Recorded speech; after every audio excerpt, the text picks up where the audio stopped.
Hey everyone, I would just like to welcome all of you and introduce myself. My name is Brittany Audette and I will be leading this group therapy session. I would just like to say first that I understand a lot of you may be having different feelings and some of you may not be sure what to feel right now. It is very difficult when you lose two of your fellow personnel, and I just want you to know whatever you're feeling, it's okay.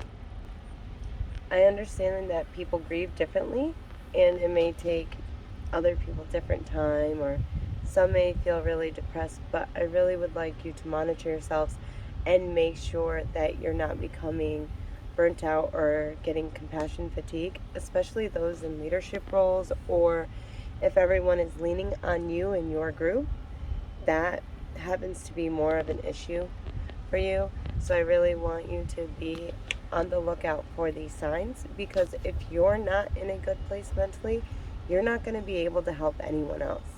So these signs can include depressive moods, difficulty in concentrating, restlessness, extreme frustration out of nowhere.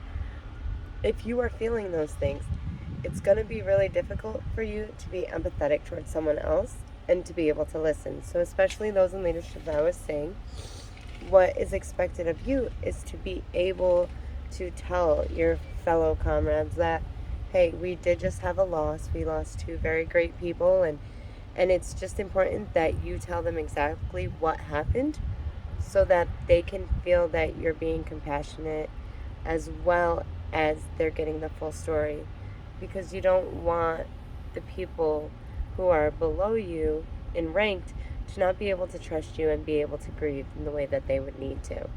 So I know as a leader it can be more difficult, and I know that that's why we're on the lookout for this compassion fatigue and burnout. Just a few more things I'd like to get into if you are the leader and you are expected to convey the message and to really be there and to help.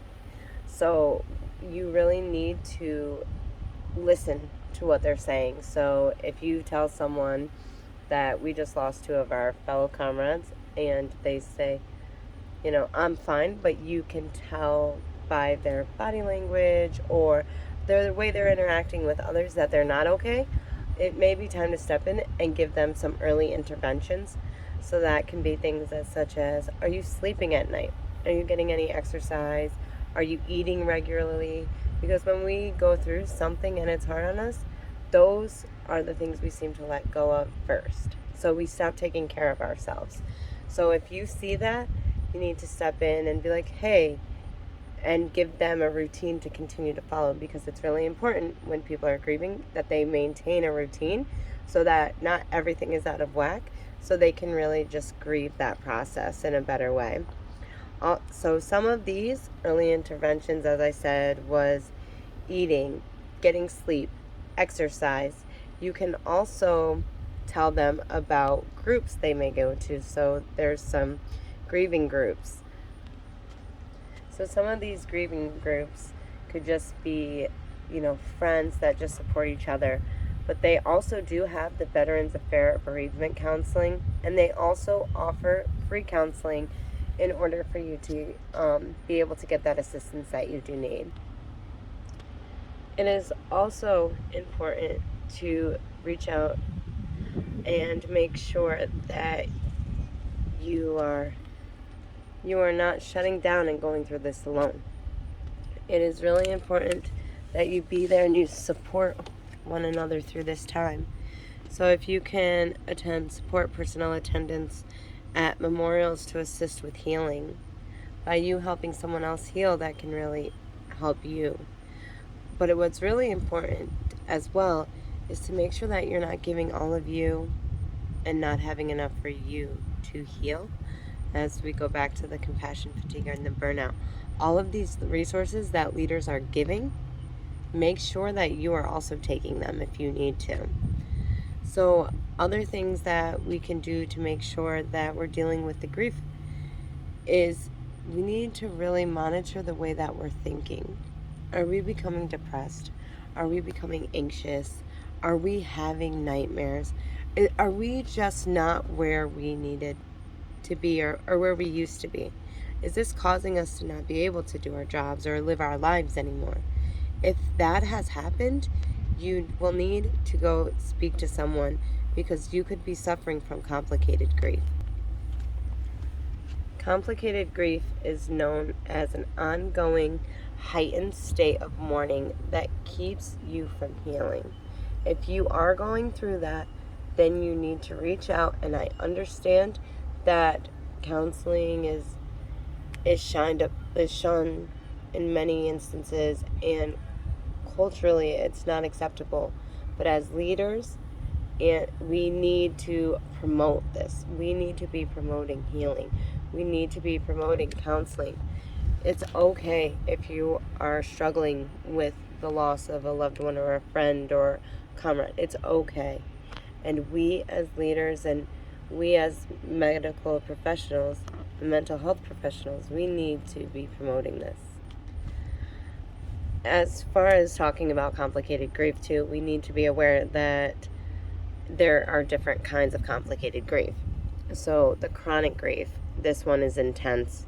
It could be forever, or it could be delayed grief, which we think we're fine, and then all of a sudden we're crying and we don't know why. We're just really emotional, and it hits us. So that can be just as dangerous. Or you can have absent grief, which you think you're totally fine, you're working, and then all of a sudden years and years could pass and you don't understand why you're reacting to a situation in the way. So because of our culture, and because you guys are told that you have to be strong and you just have to keep working and doing what's right, and you're not supposed to break down, that can be a problem, and it can cause you severe pain. So by not dealing with it, or thinking you have and you've just pushed it down, later on it could really affect you going forward and dealing with some traumatic issues that may arise. So you lost two of your comrades and you feel sad, but you're thinking, oh, I wasn't that close to them, or oh, I should be strong because other people are suffering. Well, if you are always constantly putting those things off like you've been taught to, and it's kept you strong and you're doing an amazing job, well, then later on you could lose someone you really didn't know, but then it arises all this pain in you, and now you're suffering from complicated grief. So you want to just make sure that I'm not saying don't be strong, but you want to make sure that you're dealing with these feelings as they arise in a healthy manner, because by pushing them all the way down and not dealing with them, that's not healthy, and later on can really cause a lot of tragic consequences as far as depression. Another thing to be aware of is with complicated grief, you could have thoughts of suicide, and it's really difficult when you're really depressed and you feel alone and you have to be strong, and then thoughts of suicide come into your mind and you're not sure how to process those because you were always taught you have to be strong and you have to do these things. Then it's going to be even more difficult for you to want to go in to get the help or the counseling because you believe now that you're weak for having these suicidal thoughts. So we just want to make sure that we're always monitoring ourselves, our friends, our fellow comrades, our leaders, that we're all in this together. We all lost someone, and while we all lost two people that were close to us or that we had respect for or we knew.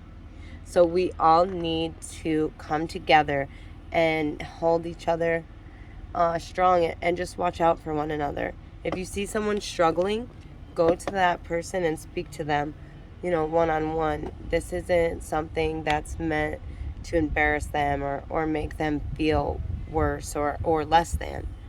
We really just want to take that time and go up to that person and ask them how they're doing. Giving a compliment sometimes can really just be that extra motivation a person needs, like, oh, I'm doing a good job, I am processing this right, or oh, wow, I helped someone and that felt really good, this is going to be okay. Sometimes just that little bit of being nice or compassionate towards someone else is really helpful, and it can cause them a lot of release and a lot of peace.